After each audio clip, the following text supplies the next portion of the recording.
not visiting before you go is sort of like buying a house you've never seen. Welcome to MBA Pod TV. I'm your host, Dilany Fernando. Today, we're bringing you special coverage of Kaplan Test Prep and Admissions Business School Admissions Panel, held at the premier event called Road to Business School. The Road to Business School is the premier forum to meet and greet with admissions officers and get an edge in your application. In 2010, The Road brought over 20 top business schools to 7 cities for open networking sessions, admissions panels, and GMAT breakout sessions. The panel features admissions representatives from NYU Stern, the Tuck School of Business, Boston University School of Management, and UCLA Anderson. In terms of visiting schools, is that a part that is evaluated during the application process? And this might vary school by school, so you can chime in on that. We are somewhat remote. We're in the woods of New Hampshire, so it is a little bit of a trip. So when somebody shows us that they've made the effort to come up to Tuck, it shows us that they've got more interest than somebody who might just be applying to any number of schools. Yeah, at Boston University, it certainly doesn't hurt you if you haven't come and visit, but it baffles me every year how many people don't visit a school. Once a school reaches your short list, not visiting before you go is sort of like buying a house you've never seen. You would never do that. This is a big investment, so we encourage you to do that. And like everyone is saying, there's so many ways to get information when visiting. I know our students, when they come, they can arrange to have coffee with a student. They can sit in on a class. We have an email address that current students check if you want to chat with them one-off. There's information sessions. There's just so many ways. And certainly in Boston, we're not very far from you in New York either, so you have no excuses here. Okay, well, I want to jump into what is always sort of the crux of these kind of panels, and I think what people, interested prospective applicants always get the most, value out of is talking more about the application process. So we'll cover lots of it, but one piece I want to ask on first is, what is most important in the application process? Is it work experience, GMAT, GPA, letters of recommendation? Alison, do you want to start with this one? Sure. The short answer is it's all important. And you're not going to find a school out there that's going to say this piece is more important than another piece of the application, because it's all really a story.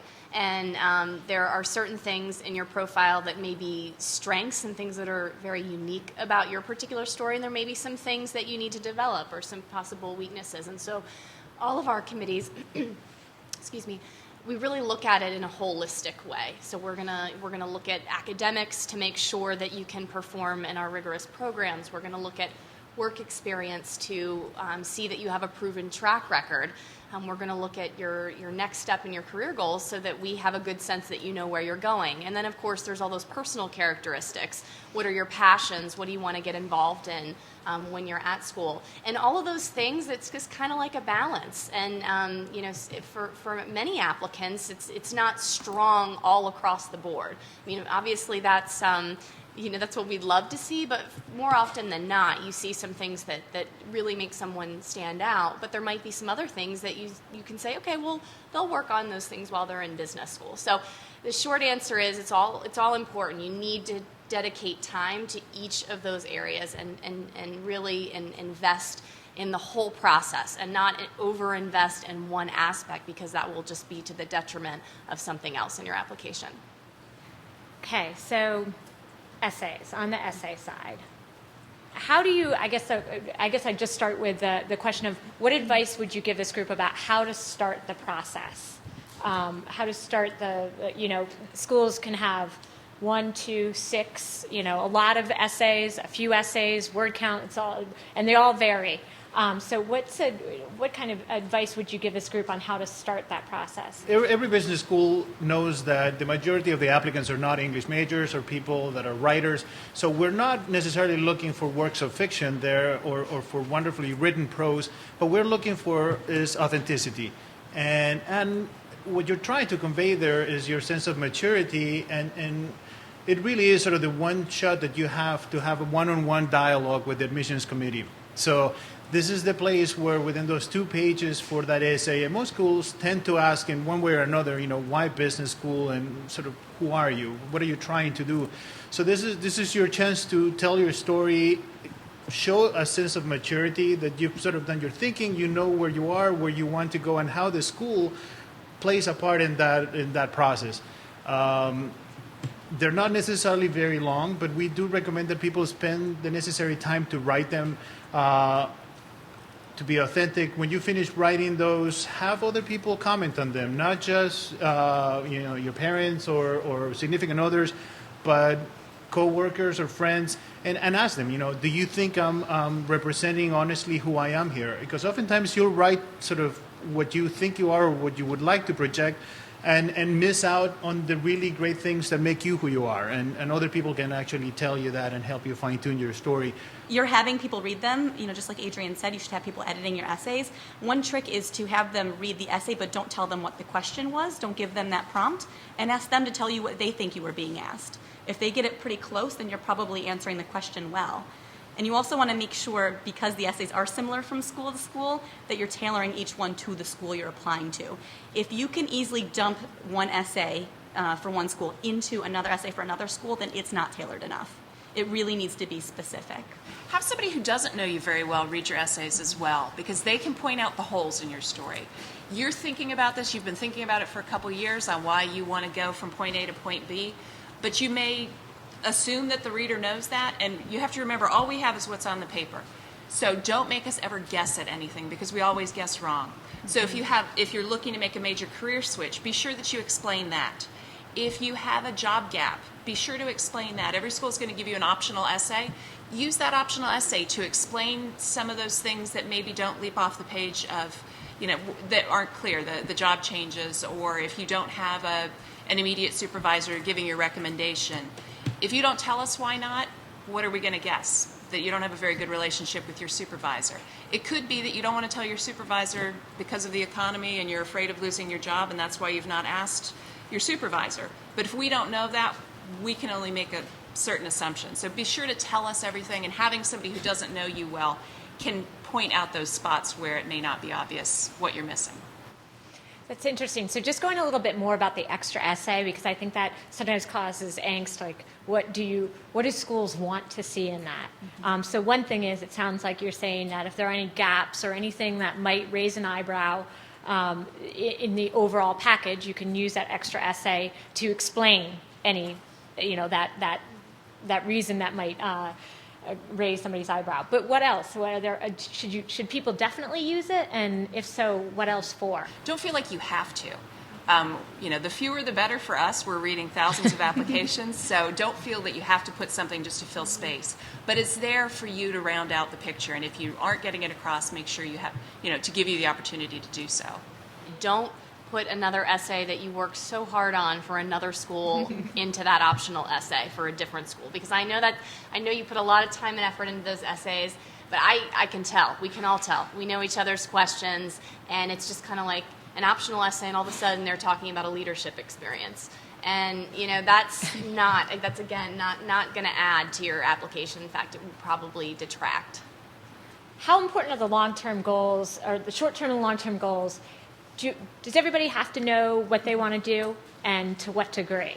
So Pat, do you want to start off with that one? We like to see some level of specificity. We know you're probably, it's very likely that you're going to come to business school and learn about a lot of other careers and opportunities, and that may change. But having a sense at this point of what it is you want to do and why, what your strengths are, and kind of where you think you want to go, you don't necessarily have to have it down to a particular employer and what floor your office is going to be on and where you're going to be, but having a good sense of where you want to go, I think, is very important, both short-term and long-term. And I don't like to see essays where the short-term goal is to get your MBA. And you do see people who say, I'm going to get the MBA skills and then I'm going to go on and do X, Y, and Z. I want to see the short-term being the immediate post-MBA as the short-term. Having been an MBA student myself, it's a little bit of the other perspective, which is what really happens sort of on the student population. We ask for people to tell us what they want to do, and the large majority will say exactly what they want to do. Once they get to school, we ask them what they want to do, and the large majority is not sure. So there's nothing wrong with that. And I think what we're all saying is have a plan A, and if you're going to have a plan B, the plan B can potentially work, but business school is not the place for you to say, okay, now I'm going to do soul searching and think and figure out what I want to do with my life. But I don't want you to also come in thinking, if I haven't figured out what my life purpose is, I shouldn't go there. Because the truth is that people go there and they're still evaluating things to some degree. So don't beat yourself up too much if you haven't figured it out exactly yet. So switching away a little bit from essays, now let's move into letters of recommendation. Who's the right person to write the letter of recommendation?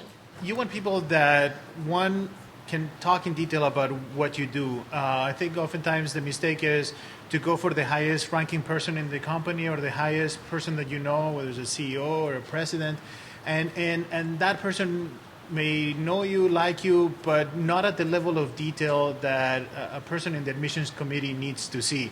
We want to see details. We want to see references to specifics in the job, projects, opportunities where you may have had a challenge and overcome it, or learn from a mistake, or become sort of a better person because of that experience. And the people that tend to be in that position to do that best is your direct supervisor or a past supervisor if you don't want to maybe compromise your work situation currently. So we're not impressed by title, we're impressed by detail. And obviously you want this person to care enough about you to spend the time, because this is going to take some time for them. They're going to write potentially a few pages of very detailed information. So you're going to have to probably prep them. And I don't mean write the rec for them. You're not going to be able to do that. But give them an idea of what you're trying to do, why you're pursuing the MBA, sort of make them vested in your process. Share with them your resume.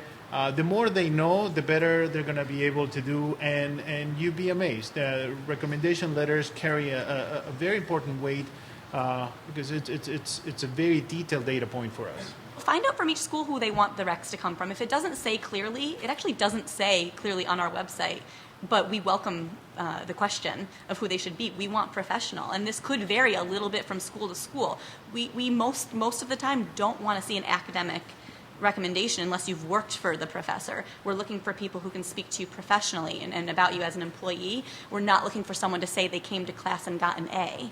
That's just not what we're trying to get from this particular component. That could vary a little bit, so I suggest you ask. But for instance, we wouldn't want to see that.